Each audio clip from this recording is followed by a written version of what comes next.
ब्रह्मा जी से लेकर के स्तंभ पर्यंत, स्तंभ कहिए छोटे कीट पर्यंत, जो बहुत सूक्ष्म कीट होता है, जो आंखों से दिखाई नहीं पड़ता, अनुभव में आता है। चींटी तो दिखाई पड़ती है,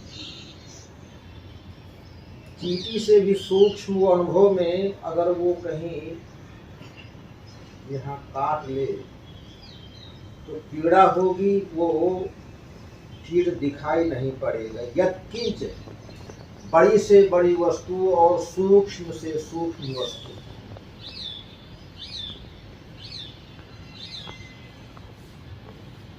ब्रह्मादि स्तंभ पर्यंत, मन ब्रह्मा जी से लेकर के स्तंभ कहिए परमाणु पर्यंत, जितना भी जगत, ईशावास्यम इदम सर्वम जगत, ये संपूर्ण जगत, ईशा कहिए परमात्मा के द्वारा कहिए, वास्य कहिए आच्छादित है। परमात्मा ने सबको आच्छादित करके रखा हुआ है। ईशावास्यम इदम सर्वम, जितना भी जगत है, कोई भी वस्तु परमात्मा के बिना सत्ता उसकी नहीं है। माने परमात्मा में प्रत्येक वस्तु कल्पित है, परमात्मा सबका अधिष्ठान है। ये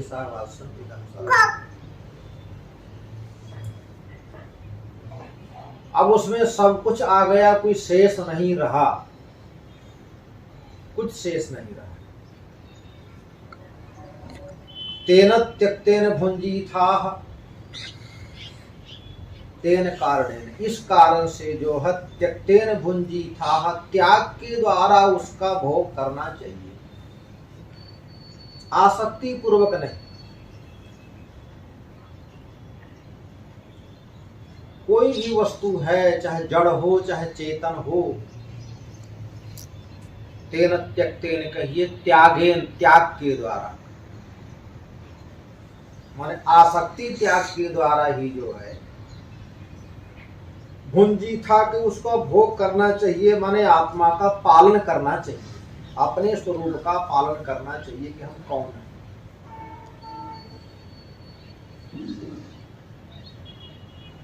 अपने आत्मा को, अपने स्वरूप को इन यत्किंचित इदम जगत पदार्थ में मिलाकर के नहीं रखना चाहिए। जैसे कमल के पत्ते में जल रहता है, कमल का पत्ता जल में रहता है, जल से ही पैदा होता है, परंतु वो जल से लिपायमान नहीं होता। तो उसको जितना भी जगत है उसको त्याग के द्वारा, आसक्ति त्याग के द्वारा, वासना त्याग के द्वारा उसका पालन करना, अपना पालन करना चाहिए, मतलब भोग करना चाहिए।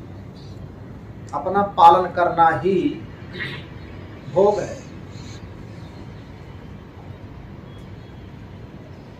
पालन करने का भुंजी था, पालन करने का तात्पर्य माने वेद कह रहे भुंजी था, मध्यम पुरुष की क्रिया है।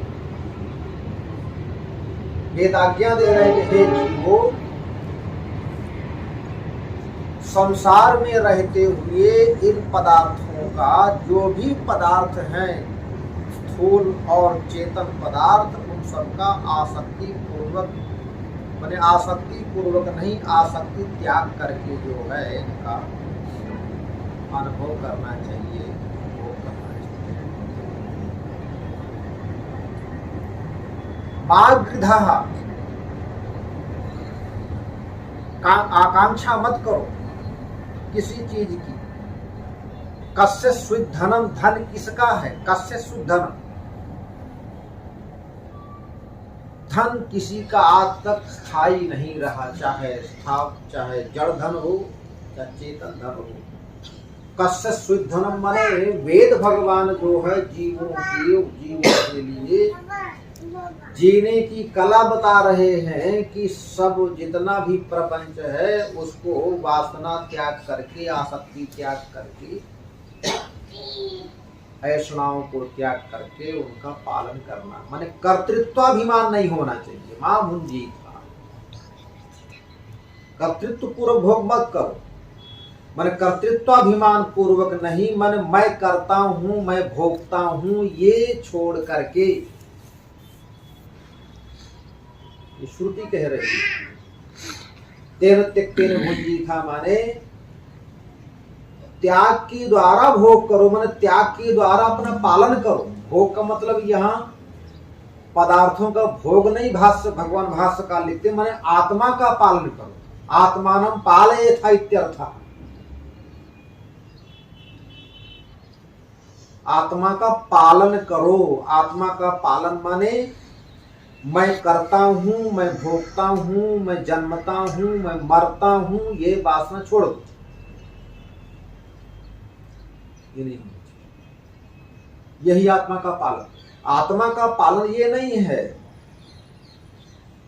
कि देते गए खाते गए, मैं मरने वाला हूं, जीने वाला हूं, मैं सुखी हूं, मैं दुखी हूं, मैं करता हूं, मैं भोगता हूं, ये आत्मा का पालन नहीं। आत्मा को अकर्तृत्व और अभोक्तृत्व समझ करके इस संसार में जो भी जड़ चेतन पदार्थ है मार्गृधा, आकांक्षा किसी चीज की नहीं होना चाहिए, प्रारब्धानुसार जो मिल जाए वो।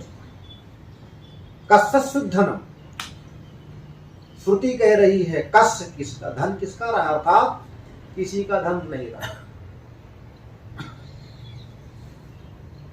ये जो है श्रुति भगवती जीवों को जीने की कला, जीने की विधि बताती है कि किस प्रकार से जीवों को भोगों का भोग करे, परंतु अपने को समझ करके भोगों का भोग करना चाहिए। अपने को भूल करके हम जो है संसार का भोग करेंगे तो कुछ नहीं मिलेगा। जिसको हम माने बैठे हैं वो तो छूट जाएगा, वो तो हाथ से छूट जाएगा, वो रहेगा नहीं। तो ये भी नहीं रहा और वो भी नहीं रहा, आखिरकार ये तो नहीं रहेगा तो ये ना रहे, परंतु दूसरा तो शेष रहे, उसको तो पकड़ करके रखें। ईशावास्यमिदं सर्वं यत् किंच जगत्याम जगत तेन त्यक्तेन भुंजीथा माकृतः कस्य शुद्धनम। ये जीवों के लिए जो है वेद भगवान में आज्ञा दे रहे हैं। ऐसे जीवों को संसार में रह करके अपने को समझ करके, कर्ता भोक्ता ना समझ करके जीवन में ये समझ करके रह